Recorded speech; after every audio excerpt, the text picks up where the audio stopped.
West Coast Cookbook and Speakeasy with Chef Justice Putnam. Netrootsradio.com.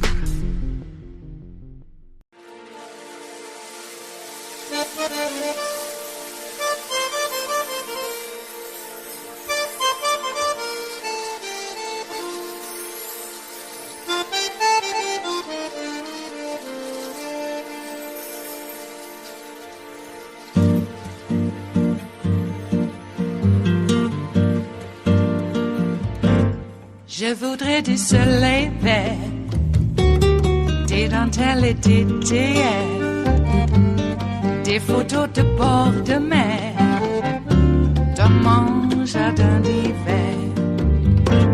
Je voudrais de la lumière, comme en Nouvelle-Angleterre. Je veux changer d'atmosphère, dans mon jardin d'hiver. Ma fleur sous la pluie de novembre, tes mains qui courent, je n'en peux plus de t'attendre. Les années passent, qu'il est loin, là je tombe. Nul ne peut nous entendre. Je voudrais du Fred Astaire, revoir un latte. My next guest knows a thing or two about prosecuting the case against Donald Trump. Democratic Congressman Adam Schiff was a House impeachment manager for Trump's first impeachment trial. He also served on the House Select Committee investigating the January 6th insurrection. The congressman is now a candidate for U.S. Senate in California. Congressman Schiff, thank you so much for joining me this morning. I want to start with the response of Speaker Kevin McCarthy to the news of Trump's indictment. Soon after the news broke, he sent out a tweet. And in that tweet, he accused Alvin Bragg, the Manhattan District Attorney, of weaponizing our sacred system of justice against President Trump. He also said that the House of Representatives will hold Alvin Bragg and his unprecedented abuse of power to account. You've known him a long time as a fellow member of Congress from California. What do you think is motivating him in this moment? Well, I think what's motivating him is he senses the base of the Republican Party is still with Donald Trump, and therefore he's still going to be with Donald Trump. He's doing what he and Jim Jordan and others did during the impeachment proceedings, and that is act as a kind of surrogate criminal defense team for Donald Trump. Run interference for him, in this case, try to interfere with the Manhattan District Attorney prosecution. That, of course, is not the role of Congress. What he should be doing as Speaker is uplifting the justice system, saying, let the jury decide, let the prosecution prove its case beyond a reasonable doubt if it can, refrain from violence. This is what any responsible speaker would say.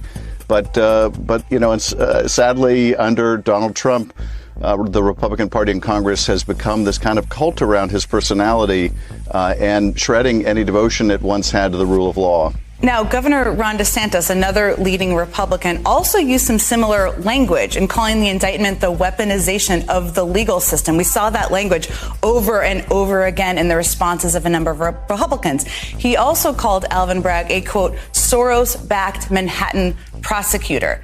What did that statement say to you about Ron DeSantis? Well, it says that Ron DeSantis will say anything, do anything in hopes of becoming president. It says also a lot about the state of the GOP, and that is you have to attack the justice system. You have to speculate about motives. You have to assume the worst. And in that statement as well, you have to disregard the law. Say you won't extradite someone accused of crime in order to be competitive in the Republican primary. He goes beyond that and tries to tie George Soros to this, which is, this not so thinly veiled anti-Semitic element that is very popular within certain portions of Trump's base. And how despicable is that this is what's necessary to compete. But I think that's where he is. He feels the base is still with Donald Trump, and he needs to appeal to them. Yeah, that anti-Semitic trope is something we've seen over and over again in their responses. Now, you're a Harvard Law School graduate. So is Governor DeSantis. I know you probably took some similar classes. Did you see that? And have you seen some of his comments and think he probably knows better about the law? He certainly knows better about the law. He knows what his obligation is to extradite someone who is accused of crime in another state. He's not a stupid person. He understands this very well. But one thing he also understands is what's the path to power in the GOP. And the path to power is now catering to the lowest common denominator. That's, I think, a terrible use of his legal education. It is, putting ambition over any other principle, scruple. Nothing else matters except ambition. I'm reminded of something Adam Kinzinger, my colleague on the January 6th committee, said when he said it's not that he and Liz Cheney are so courageous, it's just that they're surrounded by cowards. And this is a kind of a cowardly action by Ron DeSantis to try to compete with Donald Trump on Trump's own turf. Now, you have, in addition to the Manhattan District Attorney's case and the indictment this week, there are 3 other criminal cases. And you've said that the Justice Department has been too slow in investigating Trump for his role in the January 6th insurrection, and that the DOJ should have been first to bring charges on that, or that would have been preferable, I should say. Why do you think the DOJ has not been faster in its investigation and really coming to a conclusion in that case? I think the Justice Department is responding to how badly politicized the department was under Bill Barr, someone who interfered to try to stop the case that is now being brought in Manhattan to stop the Southern District of New York, the federal prosecutors, from proceeding with that case. Someone intervened to make the sentence against Roger Stone become less, to make the case against Mike Flynn, another person who lied to cover up for Donald Trump, go away completely. After that kind of terrible politicization, I think Merrick Garland laudably wants to reestablish the department's reputation for independence. And while that's laudable, if you take it too far, it confers a kind of immunity on the former president. And so I think they were very slow to go after anyone except the foot soldiers who broke into the Capitol and beat the police officers that day. The Congress, oddly enough, was way ahead in the investigation of the multiple lines of effort by Donald Trump and others to overturn the election. And given how cumbersome Congress is, you don't expect Congress to be ahead of the Justice Department, but we were. And they've been playing catch up for the last year and a half.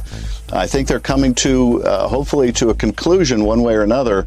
And the hiring of special counsel, I think, was very important. But I think they were loath to cause any controversy, and that meant they avoided taking steps they should have taken a long time ago.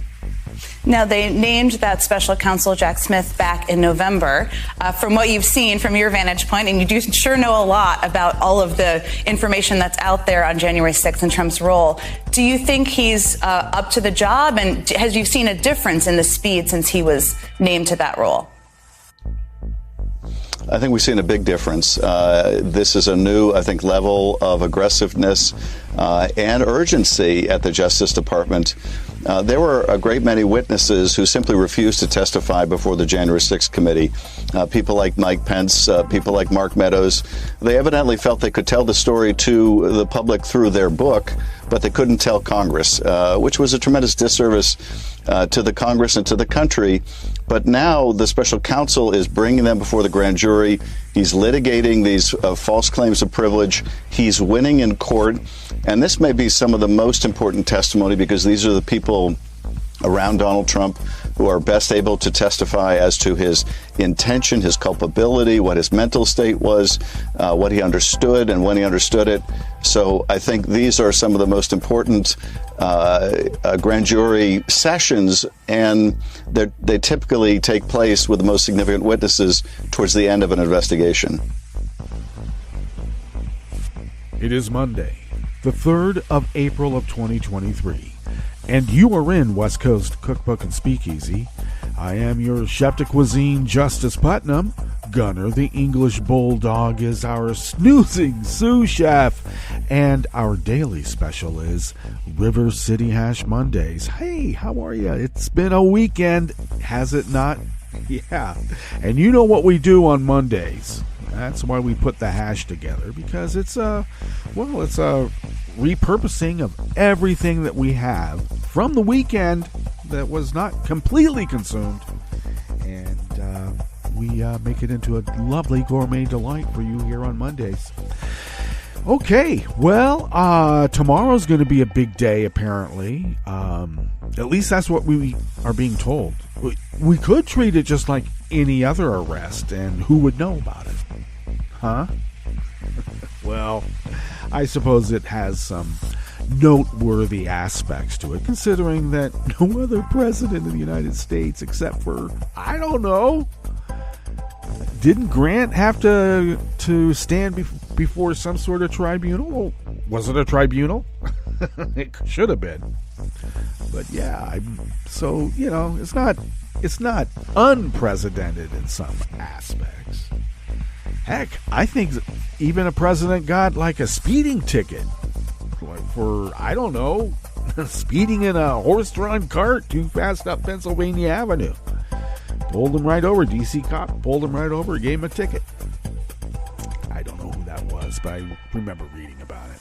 It's sort of like Washington chopping down the cherry tree. Yeah, like that really happened. Okay, but it's a nice story, you know. It did sell a few dime novels before they were called dime novels. I know that. Okay, so, upheaval around the world. Looks like the right wing in Finland has pretty much defeated Sarin. She's no longer apparent. I think she's already conceded. I don't know how that bodes for NATO. I think that Finland is pretty much on board from all of their political factions to see, you know, Putin as the threat that he is, and I don't know, get on to NATO. Why not? If that guy's going to make everything the Sudetenland, Finland's right there. All right. Well, they held back a much more well-funded and efficient military machine before, when it was the Soviet bloc. So you never know. I don't know if the Wagner group has enough. Do they have enough people to be able to wage the kind of war that needs to be waged, or are they just like Russia's Blackwater? I think that's what they are. That's why the Wall Street Journal reporter was arrested and charged with espionage because he was reporting on the Wagner group. Got to be careful. One aspect of that reporter being picked up is that the State Department did issue a travel warning, and is it called a travel warning? Well, they're warning people who have American passports in Russia to get the hell out now. I believe they issued that on Saturday. Get out now is what they said. So get out now. It's pretty damn dangerous. Another bit of tidbit of news out of Russia, since we're in that part of the world now, is a well-known Russian blogger who, you know, pretty much pro kicking ass in Ukraine and let's, you know, take over the world and yada yada yada. Got blown, I don't know if to smithereens, but he was killed in an explosion at a cafe that he was giving some presentation to. Other people were injured, but the blast wasn't such that it actually killed other people. So, I don't know. What do they call that? A directed charge? Anyway, so then I did come across some bit of news just as we began to put ourselves in the bubble here to be able to do this West Coast Cookbook and Speakeasy foray into the world, is that they have arrested the woman who had planted the bomb. Apparently, witnesses did say that there was a woman there, carried in some sort of statue or something, and that's what blew up. So, okay. I think that you pull the tail of the tiger, or you might get a paw across the face. So, okay, that's that. War is war, and sometimes it involves, well, individual acts of war. hitting in the heart of Russia. I believe it was in Moscow. I might be mistaken, but regardless, it's pretty far from the border of Ukraine and Russia. So, Vlad was warned. Yes, he was.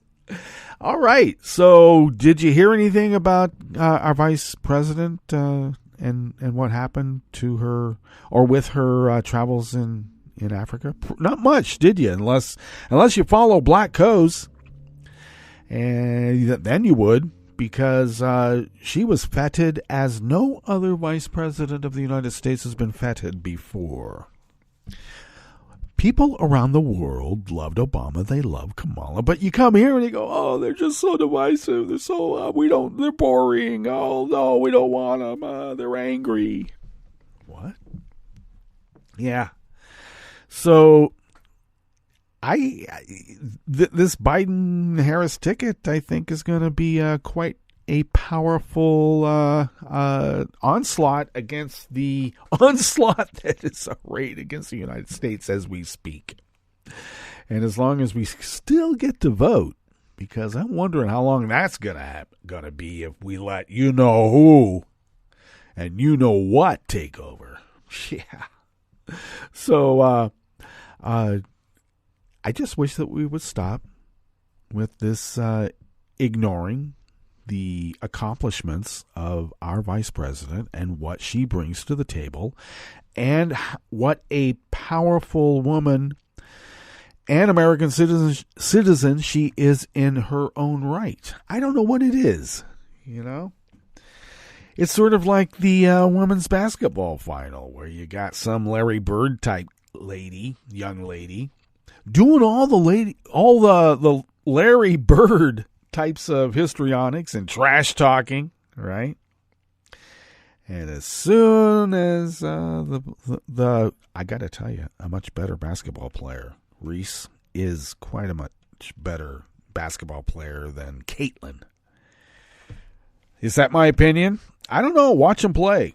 Anyway, Caitlin does have a pretty good outside shot from what I saw of her, but I think Reese is a much better player. I'm sorry. She actually won a bunch of individual records and stuff in terms of doubles and all of that in the tournament. But nonetheless, as soon as the black girl did exactly the same sorts of gestures and showmanship or whatever, showmanship. Oh my God. Keith Olbermann and everybody of how were they described? I think it's very apt. Parchment people. You can figure out what that means. The parchment people got into an uproar. Oh, it's classless. Oh, it's unsportsmanlike. Oh, how can travesty to the game? Oh my God. I don't know. Nobody said anything about the football player who took a knee down in the middle of the field and counted how many, Super Bowl rings or championships, whatever, counted 3 on his hand. Black girl does that. Oh, no, it's just so classless. She's trying to show up. Oh, they can't do this. This is terrible. And in the same tournament, they got this Caitlin Johnson. Is that her name? I can't remember. Anyway, Caitlin. We'll call her Caitlin. She had done the, you can't see me, the stunting. It's called stunting. Join the 21st century, Keith. I like you, and I like what you're doing with trying to keep dogs from being slaughtered at the dog pound. And I like you about some other things. But, in this situation, get a clue. Okay. What else do we have in store for you? It looks like Jack Smith is continuing apace. And it looks like there's some new evidence of massive obstruction, which includes Donald Trump, after getting the subpoena for the boxes and boxes and boxes of stolen secrets that he stole, went through them personally, and rearranged them and tried to hide them. And they've got evidence from witnesses and something else, I guess even the document search, and videotaped evidence, security camera taped evidence. Yeah. And also a bunch of Secret Service agents have just been called in to testify. I guess that's how they would be considered. What they would be doing is testifying. So, very interesting, huh? Considering the fact that the Manhattan trial could be happening as soon as May. I'd like it to be much sooner, but you know how these things go. So old Donnie's going to get booked tomorrow. And as far as we know, I heard that the judge says keep this mofo in New York, no leaving New York. And are they going to gag him? I hope so. God, I wanted them to gag him just like Bobby Seale. I mentioned that on the Tim Corrimal show. I made an appearance again this week. And I just wish that they would, strap him to a chair and literally put a gag in his mouth. That'll shut him up. Kinda. All right. Oh my, we might as well give you a rundown of what we have in store for you today here in the Bistro Cafe as we begin this fabulous River City Hash Mondays at West Coast Cookbook and Speakeasy. Hey, Kevin McCarthy is acting as a surrogate criminal defense team for Trump, and that's about what it is. The whole GOP is involved in this. I think it's a conspiracy. It seems like a conspiracy. On the rest of the menu, voters with disabilities are often overlooked in the voting battles. A federal judge temporarily blocked Tennessee's anti-drag law. And the EPA approved California's rules that phases out diesel trucks. After the break, we move to the chef's table, where a network of activists in Mexico helps U.S. women get abortions. And Ryuichi Sakamoto, Japanese musician, film composer, and anti-nuke activist, has died at age 71. All that and more on West Coast Cookbook and Speakeasy. Bon appetit.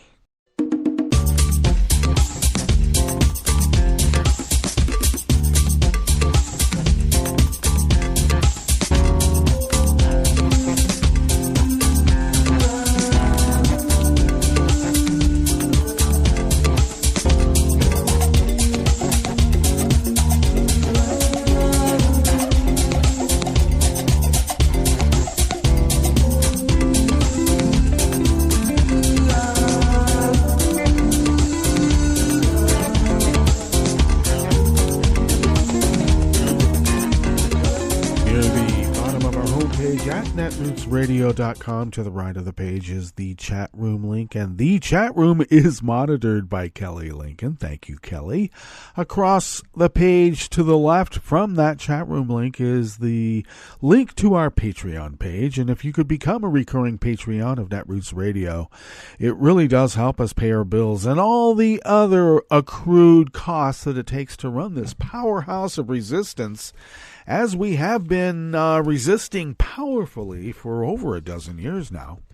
If you could afford an espresso-type coffee drink, and maybe if you could afford to send those funds to us once a month, it really does help us pay those bills and those always increasing costs of running this powerhouse of resistance. And we thank you for your generosity to those of you who have been so generous over all these many years. And we give a pre-thanks, because we like to do that too, to those of you considering doing so in the future. So thank you. If you would like to follow Netroots Radio on Twitter, Mastodon, and Spoutable, you can do so at Netroots Radio. Tom takes care of those. Thanks, Tom. Follow me on Twitter, Mastodon, and Spoutable at Justice Putnam. I post the show notes and links diary on Daily Co's 10 minutes before showtime. And I try to get that linked up on all of those social media platforms. Sometimes you can find those on the social media platforms when I post the actual podcast show notes and links, but they're there, and you can read the full articles in their original entirety by going to those show notes and links. So there you go. You can also follow the show on Twitter, such as it is, at Cookbook West, and pick up podcasts by way of Spreaker, Stitcher, TuneIn, iHeart, YouTube, iTunes, etc., etc., etc. All right, this first offering here in the Bistro Cafe of West Coast Cookbook and Speakeasy is out of the Associated Press by Ayanna Alexander. Patty Chang walked into her polling place in Chicago earlier this year, anxious about how poll workers would treat her, especially as a voter who is blind. Even though she was accompanied by her husband, she said she was ignored until a poll worker grabbed her cane and pulled her toward a voting booth. Like many voters with disabilities, Chang faces barriers at the polls most voters never even consider. Missing ramps or doorknobs, for example. The lack of help or empathy from some poll workers just adds to the burden for people with disabilities. It doesn't help that you want to be in there if you're going to encounter those kinds of low expectations, said Chang, age 59. So why should I go vote if I'm going to have to fight with the poll workers? I'm an adult, and I should be able to vote without that. Chang had a better experience when she cast an early ballot in March in the runoff election for Chicago mayor, a race that will be decided Tuesday, even as access to the ballot box remains a challenge across the city for voters like her. Chicago is among numerous voting jurisdictions across the U.S. with poor access to polling locations for disabled voters. Since 2016, the Department of Justice has entered into more than 36 settlements or agreements to force better access in cities and counties under the American with Disabilities Act. Many of those places are holding elections this year. The department's targets are almost certainly an undercount of the number of places with poor access, according to disability rights activists who attempt to track ADA compliance and complaints from voters. Several, including Chicago, either missed their deadlines without making all the requested changes or asked for an extension. Chicago's agreement with the federal government started in 2017, but has been extended twice. The current deadline is November of 2024. The next presidential election. As of February, the city had 302 polling places that complied fully with the ADA and 327 with low accessibility or none at all for disabled voters. The expense of bringing aging buildings up to code is one challenge in complying, said Max Beaver, a spokesperson for the city boards of elections. Some polling places could be forced to close. Things can be identified and surveyed, and we can know the status of certain buildings, but actually making and funding the appropriate changes can be a long and difficult process, he said. People with disabilities make up about 1/4 of the U.S. adult population, according to the CDC. They have been ensnared in battles over access to the polls as many Republican-led states have passed restrictive voting laws in recent years, including over limits on what assistance a voter can receive and whether someone else can return a voter's mailed ballot. In Wisconsin, disability rights activists scored a victory when they filed a legal challenge in federal court after the state Supreme Court, with a conservative majority, ruled that only the voter can return an absentee ballot. The federal court said that can run afoul of the Voting Rights Act. Nevertheless, voters with disabilities have been complaining that the federal law is being ignored in the run-up to Wisconsin's high-stakes election tomorrow, when control of the state's high court could flip. They say local election officials throughout Wisconsin have been giving incorrect information on websites, in mailings, and at polling places, saying voters cannot receive help or have someone else return their ballot without making the distinction that such assistance is allowed for voters with disabilities. Disability must be considered a fundamental right to enhance accessibility throughout the country, said Herbert Humphrey, the ADA coordinator for Jackson, Mississippi. Typically, when you hear civil rights, you think about race, but no. Civil rights includes the disability community as well, he said. Disjointed coordination between election authorities and disability advocates have been persistent problems in Mississippi, especially related to reliable transportation. It was the reason Lee Cole, who is blind, missed a local election in Jackson in January. That frustrated Cole, age 74, because she said she tries to vote in every election. I live in senior housing now, and we can't always vote because we can't get to the site, and that's unfortunate, she said. Mississippi's local and state officials haven't been receptive or collaborative, said Greta Kemp Martin, litigation director for Disability Rights Mississippi. Before the pandemic, Martin said the group met with Mississippi Secretary of State Michael Watson to discuss accessibility issues statewide, but Martin said Watson seemed uninterested except when asking if the group had reached out to the Election Commission.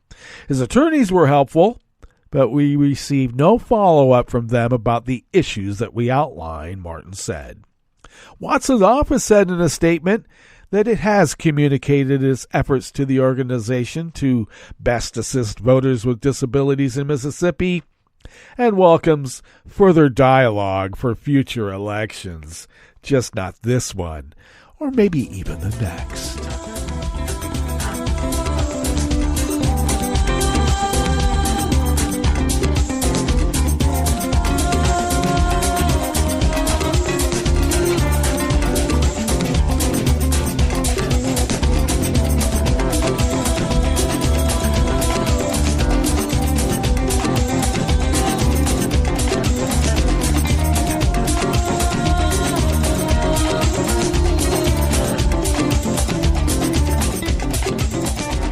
Kimberly Cruzy from the Associated Press brings us this next offering here in the Bistro Cafe of West Coast Cookbook and Speakeasy, River City Hash Mondays. A federal judge on Friday temporarily blocked Tennessee's first-in-the-nation law, placing strict limits on drag shows just hours before it was set to go into effect, siding with a group that filed a lawsuit claiming the statute violates the First Amendment. The decision comes after Memphis-based Friends of George's, an LGBTQ+ theater company, filed the lawsuit Monday against Shelby County District Attorney Steve Mulray in the state, and that is a federal lawsuit, by the way. U.S. District Judge Thomas Parker issued the temporary injunction after hearing arguments on both sides on Thursday. Parker wrote that the state has failed to make a compelling argument as to why Tennessee needed the law, adding that the court also agrees the statute is likely vague and overly broad. The word drag does not appear in the new law, which instead changed the definition of adult cabaret in Tennessee to mean adult-oriented performances that are harmful to minors. What? Furthermore, male or female impersonators are now classified as a form of adult cabaret, akin to strippers and topless go-go and exotic dancers. Cabaret. Remember when I've spoken about one of the first things the Nazis did was to get rid of cabaret? The law banned adult cabaret performances from public property or anywhere minors might be present. Performers who break the law risk being charged with a misdemeanor or a felony for a repeat offense. The law prohibits a drag performer wearing a crop top and miniskirt from dancing where minors might see it, but does not prohibit a Tennessee Titans cheerleader wearing an identical outfit from performing the exact same dance in front of children, the initial complaint contends. Parker also listed concerns aligning with the group's argument that the law was overly broad, questioning the location specifications of a cabaret entertainment venue that might be viewed by a minor. Does a citizen's private residence count? How about a camping ground at a national park? Parker wrote. Unfortunately, the statute's broad language clashes with the First Amendment's tight constraints. The complaint also details the efforts last year to block a drag show at a park in Jackson, west of Nashville, as part of a Pride festival. A legal complaint, spearheaded by Republican State Representative Chris Todd and Republican State Senator Ed Jackson, sought to prevent the show, forcing organizers to reach a settlement to hold the event indoors with an age restriction.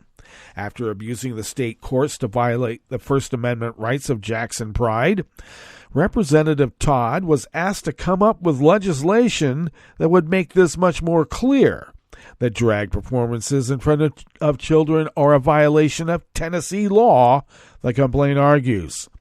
Parker referenced Todd's actions in his Friday decision, saying the state attorney general's office failed to give a clear answer on the purpose of the new law, given Tennessee's current obscenity laws.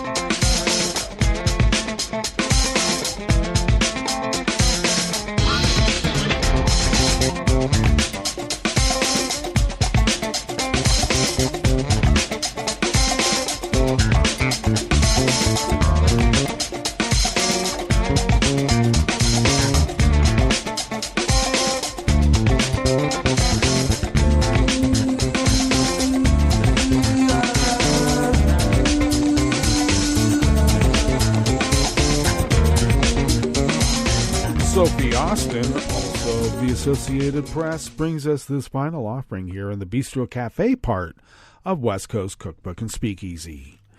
The Biden administration cleared the way Friday for California's plan to phase out a wide range of diesel-powered trucks, part of the state's efforts to drastically cut planet-warming emissions and improve air quality in heavy traffic areas like ports along the coast. The decision by the U.S. Environmental Protection Agency allows California, which has some of the nation's worst air pollution, to require truck manufacturers to sell an increasing number of zero-emission trucks over the next couple of decades. The rule applies to a wide range of trucks, including box trucks, semi-trailers, and even large passenger pickups. Under the Clean Air Act, California has long-standing authority to address pollution from cars and trucks. Today's announcement allows the state to take additional steps in reducing their transportation emissions through these new regulatory actions, said EPA Administrator Michael Regan in a statement. Governor Gavin Newsom applauded the state's role as a leader for setting ambitious vehicle emission standards. We're leading the charge to get dirty trucks and buses, the most polluting vehicles, off our streets, and other states and counties are lining up to follow our lead, Newsom said in a statement. The EPA typically sets standards for tailpipe emissions from passenger cars, trucks, and other vehicles, but California has historically been granted waivers to impose its own stricter standards. Other states can then follow suit, and 8 other states plan to adopt California's truck standards. In a letter last year, attorneys general from 15 states, Washington, D.C., and New York City urged the EPA to approve the California truck standards. The transportation sector accounts for nearly 40% of California's greenhouse gas emissions. Newsom has already moved to ban the sale of new cars that run entirely on gasoline by 2035. The EPA has not acted on those rules. Well, let us now go to our break, and when we get back from that break, we will go through weather from around the world, and we will finish up with the stories that we've curated for you today. You are listening to West Coast Cookbook and Speakeasy, and we will be right back. You are listening to netrootsradio.com. Please hang up and try again.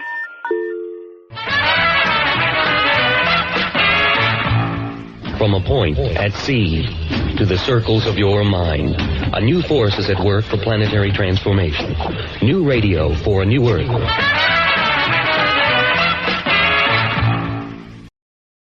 This is Take Two Movie Review. I'm Kim Lowe. This week, all that is violent and beautiful. John Wick is back and arguably better than ever. Clocking in at nearly 3 hours, John Wick Chapter 4 is the longest and most globe-trotting of the series thus far, with action taking place in Japan, France, Germany, and of course, John's familiar stomping grounds, New York. No time is wasted picking up where Chapter 3 left off. With the bounty on his head growing exponentially, our favorite assassin learns there is a way to defeat the organization that put the hit on him, the shadowy, sinister High Table. But as you can imagine, it's not going to be easy. Familiar faces here include Keanu Reeves as the title character, Ian McShane as the always-in-control hotel manager, and the recently deceased Lance Reddick as the faithful concierge. There are some new players too, most notably Hong Kong kung fu luminary Donnie Yen as the blind assassin Kane, and Bill Skarsgård, a member of the High Table who happens to be a Marquis, and like another famous Marquis, Desaad, seems to take pleasure in tormenting people. This latest chapter fleshes out John's backstory a bit more, but it never bogs down with detail. A wise decision because it's the fight scenes and body count for which fans show up, and they won't be disappointed here. Chapter 4 delivers its fight scenes showing incredible choreography, set design, and cinematography that make this one jaw-droppingly beautiful at times. And for a film in its genre, it also wrestles with some surprisingly deep themes, including mortality, how we're remembered, and indeed the fortune of being remembered by anyone at all. While those questions remain, it's clear that John Wick 4 is an action movie you won't soon forget. This has been Take Two Movie Review. I'm Kim Lowe. Catch up with us at TakeTwoMovieReview.com and feed us back on our channel on YouTube.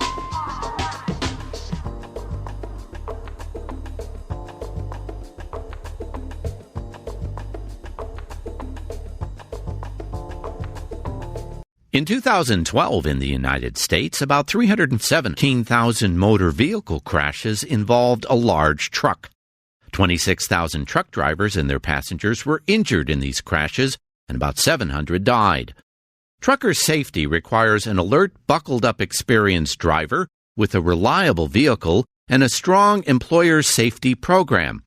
Seat belts are the most effective way to prevent an injury or death in a motor vehicle crash, but in 2013, 1 in 6 drivers of large trucks didn't use their seat belts.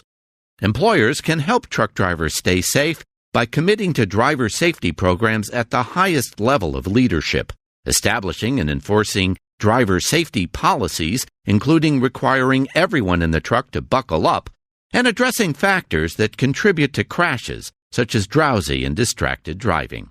To learn more, visit cdc.gov/vital signs. Wake up and text. Text and eat. Text and catch the bus. Text and miss your stop. Wait. Text and be late to work. Sorry, I'm late. Text and work. Text and pretend to work. Text and act surprised when someone calls you out for not working. Who, me? Text and meet up with a friend you haven't seen in forever. Hi. Oh, hey. Text and complain that they're on their phone the whole time. Text and listen to them complain that you're on your phone the whole time. Text and whatever. But when you get behind the wheel, give your phone to a passenger. Put it in the glove box. Just don't text and drive. Visit StopTextsStopWrecks.org. A public service announcement brought to you by the National Highway Traffic Safety Administration and the Ad Council.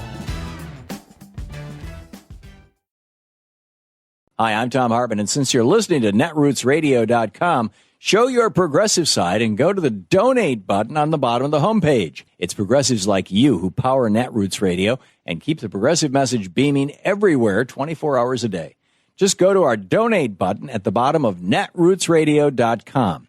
Thank you for keeping progressive radio at full power.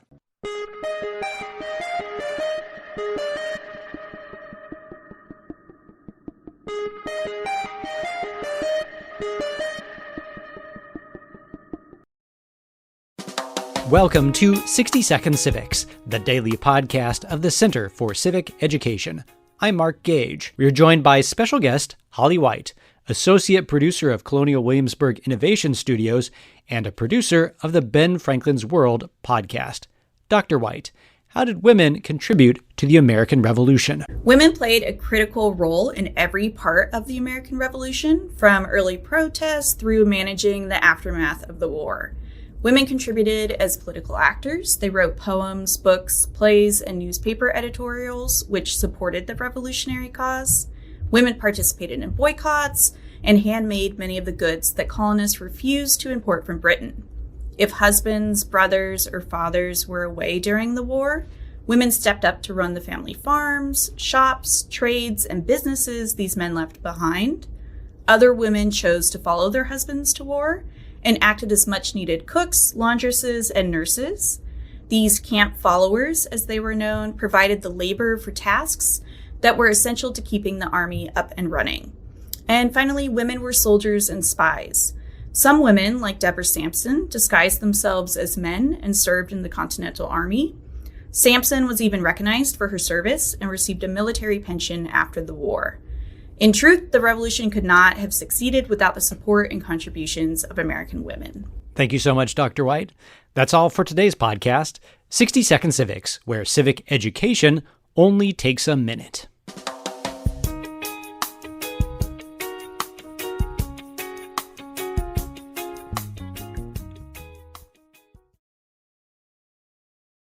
In a mental health emergency, why are only the police called and not mental health professionals? I'm Bill Newman, and this is the Civil Liberties Minute.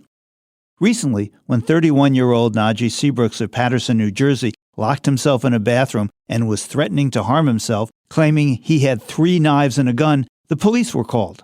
As reported in the New York Times, during the hours-long ordeal that followed, with Seabrooks in a bathroom and the police outside the door, Seabrooks was texting members of a harm reduction collective that he had been working for. He asked for their help, saying, "I need to hear your voices. I need to see your faces." And Seabrooks' colleagues came to the apartment building and showed the messages to the police, but the police wouldn't let them participate. Rather, a police unit came with high-powered firearms and helmets. Seabrooks peeked out and saw them. Afterwards, the project director said, "Showing a gun to a person going through a mental health crisis like this only increases paranoia and fear." When Seabrooks exited the bathroom and lunged at the police with a knife, they said, "They shot him, and he died." The state attorney general's office is investigating. Hopefully, the investigation can address the question why in Paterson, like many cities and towns across the country, only armed police and not mental health professionals are called to respond to mental health emergencies. How does that make any sense? The Civil Liberties Minute is made possible by the ACLU, because freedom can't protect itself. I'm Rick Smith, and this is Labor History in 2. On this day in labor history, the year was 1968. That was the night that Dr. Martin Luther King Jr. gave his now famous "I've Been to the Mountaintop" speech at the Mason Temple in Memphis, Tennessee.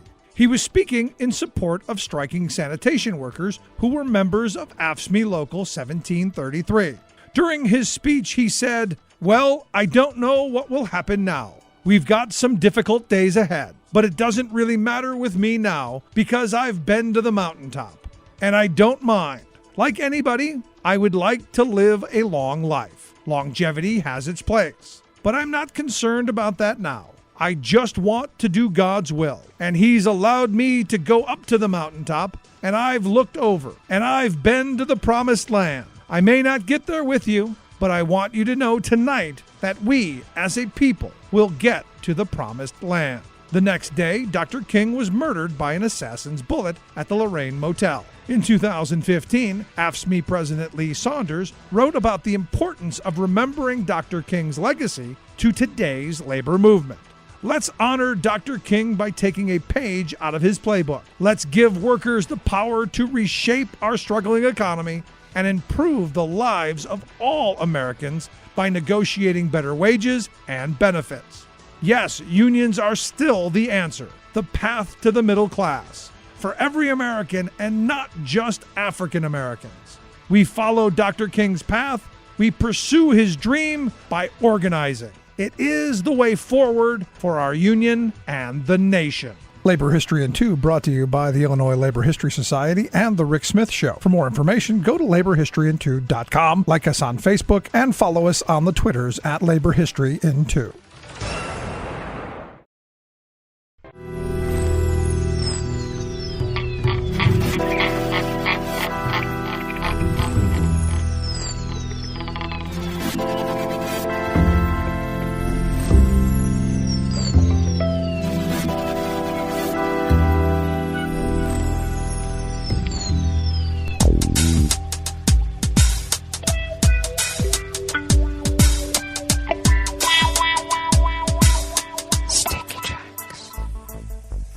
Thank you for accompanying us here to the chef's table at West Coast Cookbook and Speakeasy, River City Hash Mondays. We always begin, whether from around the world, along the banks of the Rogue River in the Rogue River Valley of Southern Oregon, on the west coast of the continental United States of America, where it is currently 34 degrees Fahrenheit, mostly cloudy, with a few showers this afternoon and then a few flurries or snow showers possible throughout the day. Winds out of the northwest at 5 to 10 miles per hour, and our high is going to only be around 45 degrees today. Partly cloudy this evening with more clouds for overnight. Lows in the low 30s, winds out of the west at 5 to 10 miles per hour. And then cloudy in the morning tomorrow, then off and on rain during the afternoon with possible snow showers tomorrow night, winds light and variable. Highs around 48 degrees Fahrenheit. And then looks like we're going to have a mix of rain and snow throughout the week, and we are currently under a winter storm warning. Pollen is rated as none here in our little town of Rogue River. The air quality index for the region is good at 30 parts per million, and that daytime UV index has shot up into the high range at level 6. Barometric pressure is falling at 30.18 inches. Visibility is at 7 miles, and relative humidity is at 85%.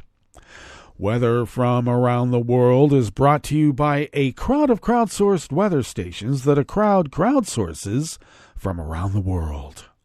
London is 54 degrees and fair.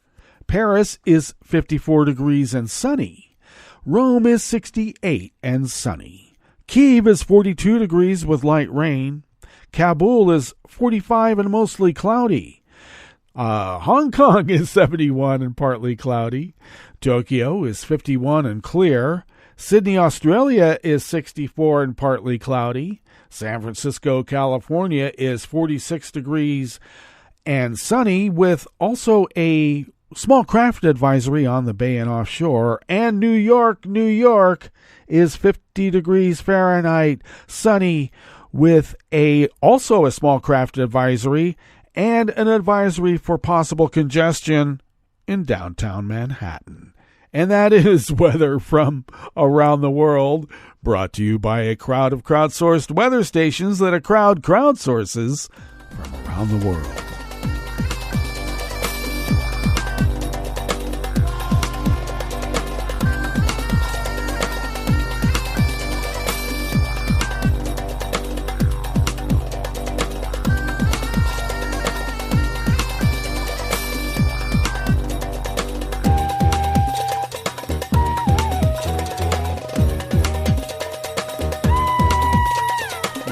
Teresa Hernandez of the Associated Press brings us this first amuse-bouche here at the chef's table at West Coast Cookbook and Speakeasy, River City Hash Mondays.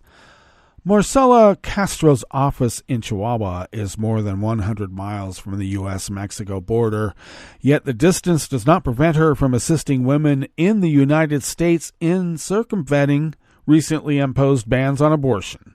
From the headquarters of Maria Verde Chihuahua, an organization that has supported reproductive rights in northern Mexico since 2018, Castro and her colleagues provide virtual guidance as well as shipments of abortion pills for women who want to terminate a pregnancy on their own. This abortion model, in which no travel, clinics, or prescriptions are needed, sparked interest in the U.S. and a surge of requests for help as the Supreme Court moved to eliminate the constitutional right to abortion last year. But the model was developed by Mexican activists through decades of facing abortion bans and restrictions in most of Mexico's 32 states. We don't offer medical attention because we are not doctors, Castro said. Part of our work, though, is to remove the stigma toward abortion. Although it is a medical procedure, it does not require hospital measures. To safely advise women on self-managed medical abortions, Castro and her colleagues were trained to become acompañantes, capable of serving as a guide and partner, whether in person or from long distance. They have carefully studied national abortion guidelines, and they know by heart some protocols established by the World Health Organization. Since they do not charge for the help they provide, most acompañantes need jobs outside the organization where they volunteer. Among them are lawyers, psychologists, and other professionals. Over the years, they have created a nationwide network that has secured abortion access for Mexican and foreign women, whether or not abortion is legal where they live. We are ordinary women working for reproductive justice, Castro said. We see what the state has denied us out of prohibition. Mexican women face a scenario that resembles the U.S., where more than a dozen states, including Texas, have imposed sweeping abortion bans. Unless it's justified under certain exceptions, abortion is considered a crime in 2/3 of Mexico's states. Chihuahua, where Castro lives, is ruled by a conservative governor, and its penal code criminalizes most abortions. Among all other Mexican border states where acompañantes support Mexican or American women, abortion is only legal in Baja California. Additionally, a 2021 ruling by Mexico's Supreme Court held that those who get the procedure should not be punished in Coahuila, a state south of Texas. More than 30 women collaborate with Castro in Maria Verde, Chihuahua. They are part of what she calls a binational network, bringing several Mexican collectives willing to facilitate self-managed abortions in the U.S.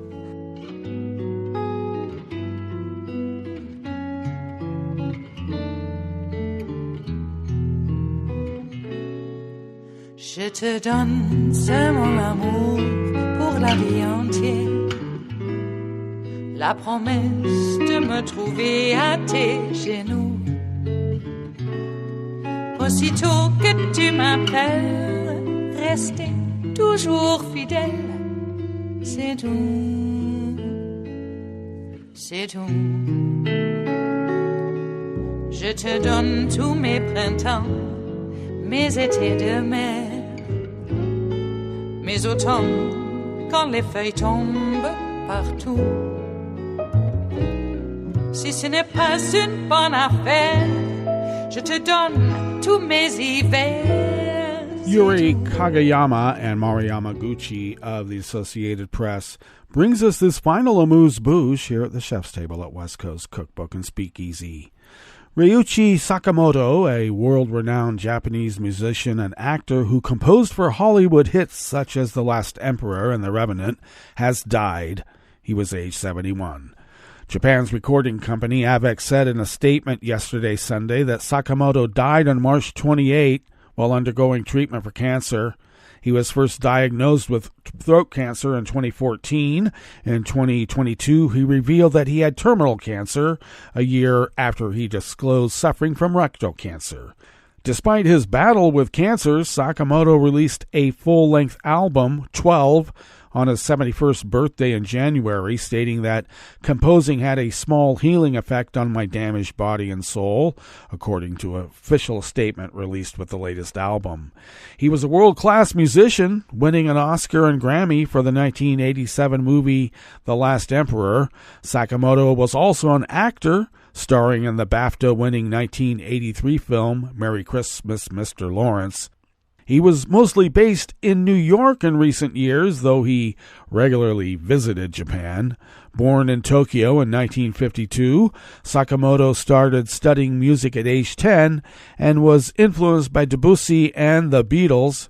The statement from Avex said that despite his sickness, when he was feeling relatively well, he kept working on his music in his home studio.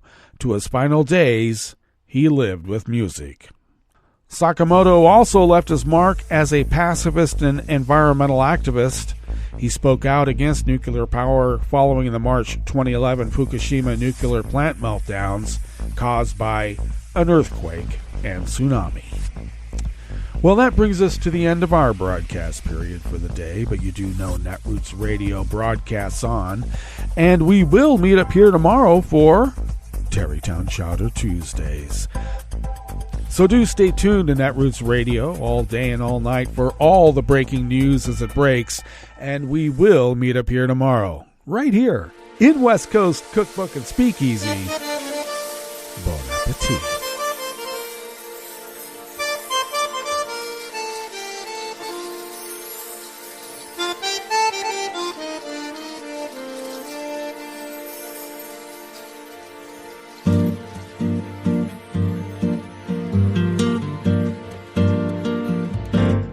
Je voudrais du soleil vert, des dentelles et des théières, des photos de bord de mer, dans mon jardin d'hiver. Je voudrais de la lumière, comme en Nouvelle-Angleterre. Je veux changer d'atmosphère, dans mon jardin d'hiver. À fleurs sous la pluie de novembre, tes mains qui courent, je n'en peux plus de t'attendre. Les années passent, qu'il est loin, là je tombe. Nul ne peut nous entendre. Je voudrais du Fred Astaire, revoir un latte Goël. Je voudrais toujours te plaire dans mon jardin d'hiver. Je veux déjeuner par terre, comme au long de golfe clair. T'embrasser les yeux ouverts dans mon jardin d'hiver.